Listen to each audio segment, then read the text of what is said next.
एक रात सुरेश नाम का व्यक्ति नशे में तुल्य होकर अपने घर जा रहा था। रात के लगभग 1 बज चुके थे। वो जिस रास्ते से जा रहा था वहां पूरा सन्नाटा था। दूर दूर तक कोई भी दिखाई दे नहीं रहा था। सुरेश का घर बहुत दूर था, इसलिए वो चलते चलते थक गया था। थोड़ी देर चलने के बाद वो जिस रास्ते से जा रहा था वहां अचानक से कोहरा मंडरा गया और ठंडी हवा चलने लगी और कुत्तों की आवाज आने लगी। वो थोड़ा घबरा जाता है क्योंकि आधी रात थी और वो अकेला था। थोड़ी देर चलने के बाद उसे रास्ते के साइड में एक घर दिखाई दिया। वो उस घर के पास गया और आवाज दी। एक आदमी घर से बाहर आया। अंधेरा भी बहुत था। सुरेश बोला, भाई साहब, क्या मुझे थोड़ा पानी मिल सकता है? उस आदमी ने उसे पानी लाकर दिया और बोला, सुरेश, ये लो पानी। सुरेश बोला, तुझे मेरा नाम कैसे पता है? तभी वो आदमी बोला, तुम अपने दोस्त को भूल गया क्या? तभी सुरेश ठीक से देखता है और बोलता है, अरे श्याम तुम।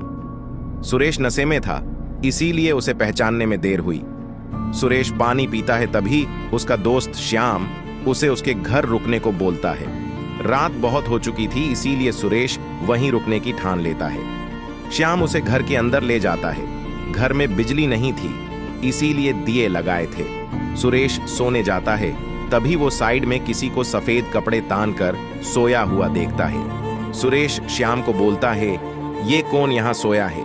तभी श्याम कहता है, ये मेरा दोस्त है, 2 दिन पहले ही हमारी मुलाकात हो गई थी। सुरेश ज्यादा कुछ बोलता नहीं है और सो जाता है।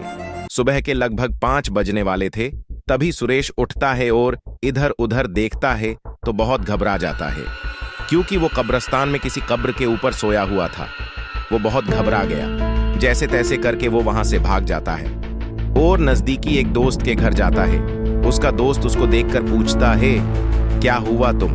इतनी सुबह यहाँ कैसे? और तुम इतने डरे हुए क्यों हो? तभी सुरेश सारी बात बताता है। तभी जो सुरेश के दोस्त ने कहा वो सुनकर सुरेश के होश उड़ जाते हैं, क्योंकि वो जिस दोस्त के पास रुका हुआ था उसकी मौत तो 2 दिन पहले ही हो गई थी।